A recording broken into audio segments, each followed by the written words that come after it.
أجمعين. الحمد لله والصلاة والسلام على سيدنا محمد وعلى آله وأصحابه أجمعين. أما بعد،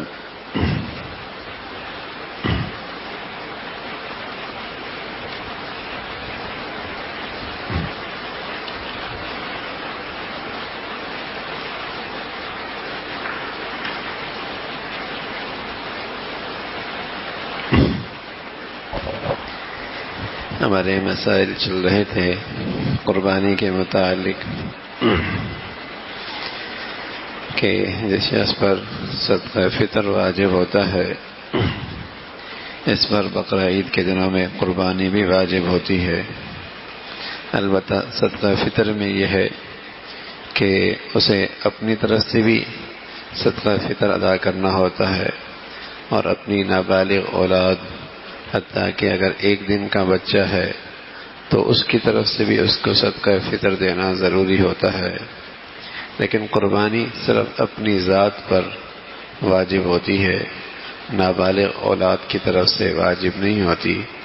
البتہ اگر کوئی شخص اپنی نابالغ اولاد کی طرف سے بھی کر دے تو یہ مستحب ہے اور بڑی فضیلت کی بات ہے اور بڑی کمائی ہے. تو اس کے متعلق بات چل رہی تھی کہ قربانی 10ویں تاریخ کو کی جاتی ہے اور 11ویں تاریخ کو کی جاتی ہے اور 12ویں تاریخ کو مغرب سے پہلے یعنی غروب ہونے سے پہلے قربانی کی جاتی ہے. اور قربانی زندوں کی طرف سے ہے، البتہ مردوں کی طرف سے اور والدین کی طرف سے، ان کی طرف سے جو قربانی ہے وہ ایصال ثواب کی ہے. اور جیسے آدمی 2 رکعت نفل پڑھ کے اس کا ثواب اپنے والدین کو پہنچاتا ہے، یا قرآن کی تلاوت کر کے اس کا ثواب اپنے والدین کو پہنچاتا ہے، یا صدقہ دے کر اس کا ثواب زندوں یا مردوں کسی کو اس کا ثواب پہنچاتا ہے، اسی طرح قربانی بھی اگر کوئی آدمی ایسی کمائی کے موسم میں اپنے والدین کی طرف سے نفلی قربانی، والدہ کی طرف سے، والد کی طرف سے، یا جیسے اللہ کے نبی صلی اللہ علیہ وسلم اپنی ساری امت کی طرف سے قربانی فرمایا کرتے تھے، ایسی ایک قربانی تمام مسلمانوں کی طرف سے اور امت کی طرف سے بھی ہو سکتی ہے.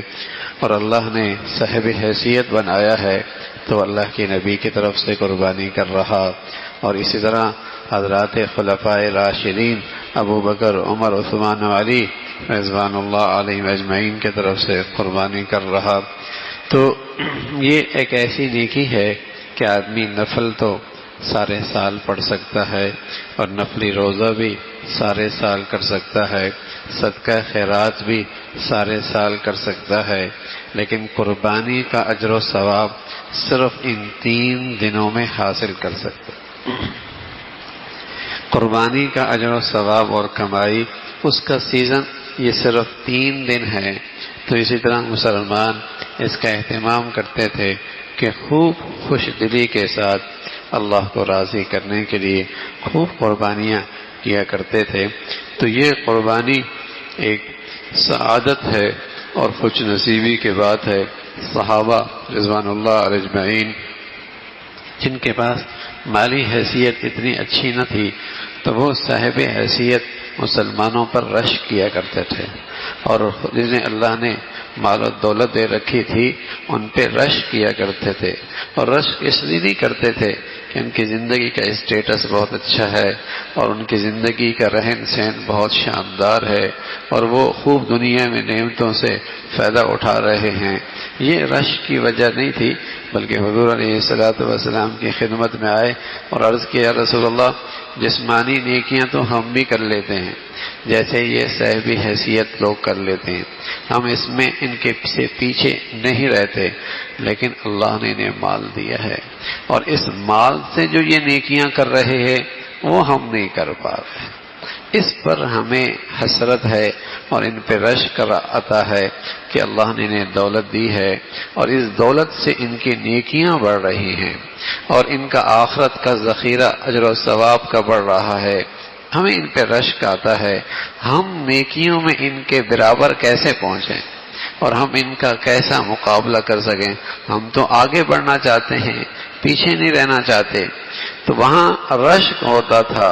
جن خوش نصیب لوگوں کو اللہ نے مال و دولت دی ہوتی تھی اور پھر اللہ نے انہیں سمجھ بوجھ بھی عطا فرمائی ہوتی تھی، آپ علیہ الصلوۃ والسلام فرمایا کرتے تھے نعم المال للرجل الصالح، نعم المال للرجل الصالح. وہ مال بہت اچھا ہے جو کسی اچھے آدمی کے پاس تعمیر ہوگی، خیر پھیلے گی، دین کی حفاظت ہوگی، دین کی اشاعت ہوگی، اللہ کے بندوں کی خدمت ہوگی. نعم المال للرجل الصالح. اور اگر یہی مال کسی برے آدمی کے پاس ہو، تخریب ہوگی، گناہ موٹے ہوں گے، گناہوں کے لیے ماحول بنے گا، بے دینی پھیلے گی، رسم و رواج کو فروغ ملے گا، فساد معاشرے میں فساد آئے گا اور بلا وجہ حرص و ہوس کی دوڑ لگے گی.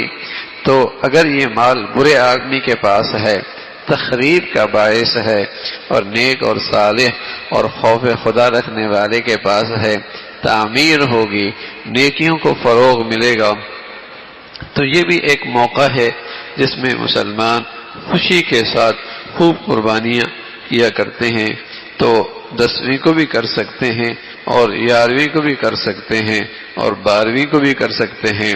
قربانی کے جانور بکرا، بکری، بھیڑ، دمبا، گائیں، بیل، بھینس، اونٹ، اونٹنی، ان جانوروں کی قربانی بالکل درست. ایسا بھی ہو سکتا ہے پوری گائیں بھی کر سکتا ہے اور اکیلا پورا اونٹ بھی کر سکتا ہے اور 7 حصے بھی ڈال سکتا ہے، 7 آدمیوں کو شریک بھی کر سکتا ہے اور اپنے گھر کے 7 قربانیاں بھی کر سکتا ہے اور صحابہ کے 7 ناموں سے بھی کر سکتا ہے. تو جس کی طرف سے بھی یہ ساری چیزیں ہیں، بکرا ہے، بکری ہے، بھیڑ ہے، دمبا ہے، گائیں ہیں، بیل ہے، بھینس ہے، بھینسا ہے، اونٹ ہے، اونٹنی ہے، ان جانوروں کی قربانی درست ہے. اس کے علاوہ کسی اور جانور کی قربانی درست نہیں. یہ وہ جانور ہیں جن کی قربانی ہے. بکری سال بھر سے کم کی درست نہیں، جب پورے سال بھر کی ہو تب قربانی درست ہے. گائیں بھینس 2 برس سے کم کی درست نہیں. جو 2 دانت کا مطلب یہ ہوتا ہے کہ 2 برس کی ہو گئی. لیکن بہت احتیاط کی ضرورت ہے. دیانت کم ہوتی چلی جا رہی ہے. بس اوقات نقلی دانت بھی لگے ہوتے ہیں، بس اوقات نقلی دانت بھی لگے ہوئے ہوتے ہیں. تو دیانت کی بڑی کمی ہے. اللہ کا خوف ختم ہوتا چلا جا رہا ہے. تو احتیاط اور پوری دیکھ بھال کے قربانی کرنی چاہیے. بس اوقات بڑا اچھا فربہ ہوتا ہے، خوبصورت ہوتا ہے، لیکن اس کی عمر کم ہوتی ہے. تو نادان لوگ اور جسے کہیں کہ اللہ کا خوف نہ رکھنے والے بس اوقات اس کے دانت نقلی لگا دیتے. ظاہر ہے 2 دانت نہیں ہیں تو اس کی قربانی نہیں ہے، قربانی کی عمر کو نہیں وہ پہنچا. تو بکرا ہے اور بکری ہے اور دمبا ہے، یہ تو ٹھیک ہے 1 سال کے ہوں. لیکن گائیں، یہ جسے کہیں بھینس اور جسے کہیں کہ بیل، یہ پورے 2 برس کے ہو چکے تب قربانی درست ہے. اور جہاں تک معاملہ اونٹ کا ہے تو اونٹ کے لیے کم از کم 5 سال، یہ 5 برس کا کم از کم ہو اور 5 برس سے کم کا درست نہیں ہے. اس کی عمر 5 سال ہونی چاہیے. یہ نہیں کہ اونٹ کا بچہ وہ بھی 2 سال کا لے کے آ گئے یا 3 سال کا لے کے آ گئے تو ظاہر ہے اس کی قربانی درست نہیں ہے. اونٹ کی عمر قربانی کی یا اونٹنی کی عمر قربانی کی وہ 5 سال ہے. بکری جب پورے 1 سال کی ہوتی ہے اور گائیں جب پورے 2 سال کی ہو جاتی ہیں اور اونٹنی جب پورے 5 سال کی ہو جاتی ہے تو اس کے نچلے جبڑے کے دودھ کے دانتوں میں سے سامنے کے 2 دانت گر کر 2 بڑے دانت نکل آتے ہیں. تو اونٹنی کی کوئی 5 دانت نہیں نکلتے، اس کے بھی 2 ہی نکلتے ہیں، اس کے بھی 2 ہی نکلتے ہیں. لیکن اس کے جو 2 نکلتے ہیں وہ 5 سال کے بعد نکلتے ہیں، اور گائے کے اور بیل کے جو 2 دانت نکلتے ہیں وہ 2 سال کے بعد نکلتے ہیں. تو وہ 5 سال کے بعد یا 2 سال کے بعد اونٹنی جب پورے 5 سال کی ہو جاتی ہے تو اس کے نچلے جبڑے کے دودھ کے دانتوں کے سامنے 2 دانت گر کر 2 بڑے دانت نکل آتے ہیں. نر اور مادہ دونوں کا یہی ضابطہ ہے. تو وہ 2 بڑے دانتوں کی موجودگی جانور کی قربانی کے لائق ہونے کی ایک اہم علامت ہے، ایک بڑی نشانی ہے کہ یہ قربانی کے قابل ہے.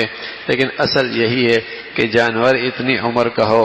اس لیے اگر کسی نے البتہ کوئی دمبا پال رہا ہے، کوئی بکرا پال رہا ہے اور اس کے سامنے اسے سال ہو گیا ہے اور اس کے دانت نہیں آئے، کوئی بات نہیں، عمر اصل ہے. لیکن چونکہ ایک ظاہری علامت دانت ہے، وہ ایک پہچان کی چیز ہے. ایک آدمی نے اپنے پاس بیل رکھا ہے اور 2 سال سے اس نے پالا ہے اور 2 سال میں 1 دن بھی کم نہیں ہے اور بظاہر اس کے 2 دانت نہیں آئے، کوئی بات نہیں، یہ قربانی کے قابل ہے، عمر پوری ہو گئی. یہ جو 2 دانت ہیں یہ تو ایک ظاہری علامت ہے. لیکن آپ دوسروں کی باتوں پہ نہ آئیے گا کہ کوئی کہہ دے جی بھائی میں نے اس کو رکھا ہوا ہے اور اس کو 2 سال ہو گئے دانت نہیں آئے، پتہ نہیں کیا وجہ ہے. تو اس کا اعتبار نہیں ہے. وہاں تو آپ 2 دانت ہی کا خیال رکھیے گا اور وہ بھی ذرا ہاتھ لگا کے دیکھ بھی لیجئے گا کہ وہ 2 دانت واقعی اس کے اپنے ہیں یا کسی اور کے 2 دانت لگی ہوئی ہیں. تو 2 دانت یہ ایک ظاہری علامت ہے. اصل یہی ہے کہ جانور اتنی عمر کا ہو.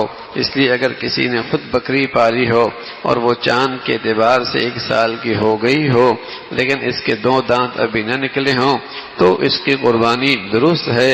لیکن محض عام بیچنے والوں کے قول پر یہ جانور پوری عمر کا ہے اعتماد نہیں کر لینا چاہیے اور دانتوں کے مذکورہ علامت کو ضرور دیکھ لینا چاہیے.